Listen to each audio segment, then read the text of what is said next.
Assalamualaikum warahmatullahi wabarakatuh. Saya Salwa Syariwandari dengan MPM 10120616 dari kelas H1 STIS TMI Bandung. Di video kali ini, saya akan menjelaskan tentang masalah penurunan konsumsi rumah tangga. Berikut penjelasannya. Konsumsi rumah tangga Indonesia terkontraksi atau minus 2,23%. Sementara investasi juga turun tipis minus 0,23%. Kepala BPS Suharyanto mengatakan hal ini sebagai tantangan, sebab dua komponen tersebut memberi andil besar terhadap pertumbuhan ekonomi. Dua komponen itu, kata Suharyanto, menyumbang 88,91% dari total produk domestik bruto atau PDB di Indonesia pada triwulan pertama 2021.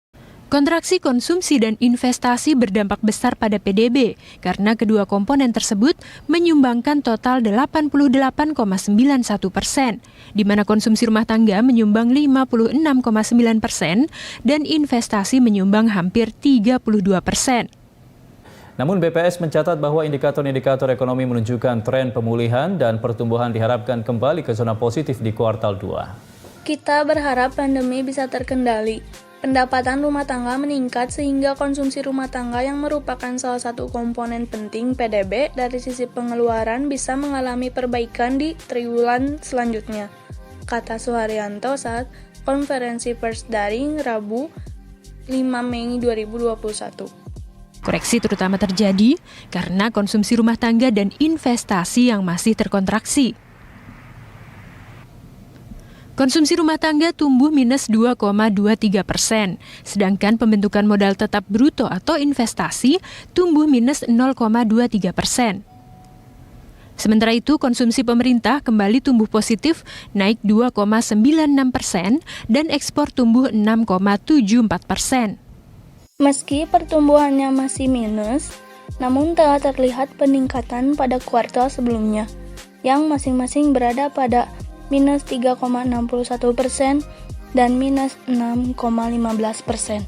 PDB atas dasar harga konstan dilaporkan sebesar 2.683,1 triliun rupiah dan PDB atas dasar harga berlaku 3.969,1 triliun rupiah. Bahwa pertumbuhan ekonomi triwulan ke-1 tahun 2021 ini secara tahunan masih mengalami kontraksi 0,74%. Masih negatif, tetapi jauh lebih baik dibandingkan triwulan sebelumnya yang menunjukkan bahwa tren pemulihan ekonomi berjalan seperti yang diharapkan. Proses pemulihan ekonomi akan berbeda-beda antara provinsi, antar sektor, dan subsektor, dan dengan memperhatikan perkembangan indikator yang terus membaik sampai dengan bulan April tahun 2021 dan juga memperhatikan low base effect di mana pertumbuhan ekonomi pada triwulan kedua tahun 2020 yang lalu adalah minus 5,32%. Berharap bahwa ekonomi di triwulan kedua tahun 2021 akan menyentuh zona positif. Tentunya dengan catatan bahwa program vaksinasi berjalan lancar, masyarakat tetap patuh pada protokol kesehatan sehingga kasus COVID terkendali dan dapat meningkatkan keyakinan dunia usaha. Secara year on year, pertumbuhan ekonomi Indonesia berada di zona kontraksi dalam 4 kuartal terakhir, yaitu sejak kuartal 2 2020. Namun, angka koreksinya terus mengecil dari minus 5,32% di kuartal 2 tahun lalu menjadi minus 0,74% di kuartal pertama tahun ini.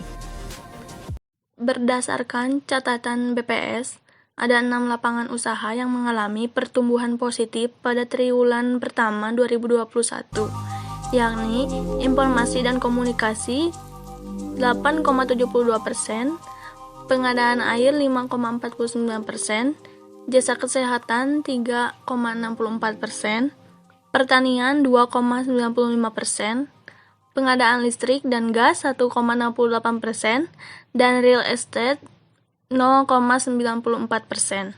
Sedangkan 11 lapangan usaha tercatat masih mengalami pertumbuhan negatif, yakni konstruksi minus 0,79%, perdagangan minus 1,23%, industri minus 1,38%, Jasa pendidikan minus 1,61%,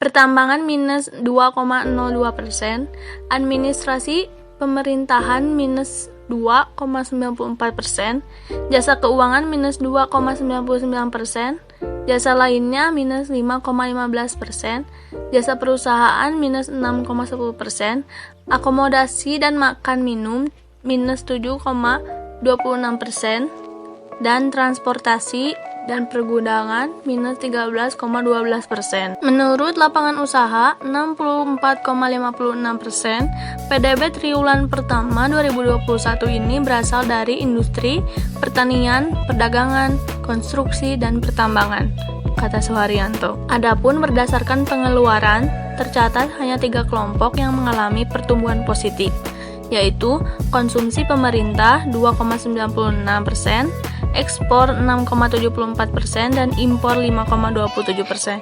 Sedangkan 3 kelompok lain masih mengalami pertumbuhan negatif, seperti konsumsi rumah tangga minus 2,23%, konsumsi LNPRT minus 4,53%, dan PMTB minus 0,23%. Suharyanto bilang konsumsi rumah tangga yang tumbuh minus 2,23% itu merupakan sumber kontraksi terdalam pada sumber pertumbuhan PDB triwulan pertama 2021, menurut pengeluaran sebesar minus 1,22%. Tapi memang kontraksi menunjukkan arah perbaikan kalau tidak dibandingkan triwulan 2 sehingga triwulan 3 2020. Tutur Suharyanto. Ekonomi sudah hampir menuju pada posisi normal. Sehingga target kita secara nasional di tahun 2021 ini target pertumbuhan kita 4,5 sampai 5,5% itu bisa kita capai. Dan itu dimulai sangat tergantung sekali pada pertumbuhan ekonomi di kuartal kedua 2021. Artinya apa? April, Mei, Juni ini sangat-sangat menentukan. Kalau kita bisa menekan COVID-nya, tanpa membuat goncangan di ekonomi, inilah keberhasilan. Dan target kita kurang lebih 7% harus tercapai. Tingkat konsumsi juga akan menjadi indikator seberapa sulit kehidupan masyarakat. Singkatnya, penurunan tingkat konsumsi rumah tangga ini menjadi bahan untuk melakukan introspeksi ekonomi nasional dan harus dicarikan solusinya.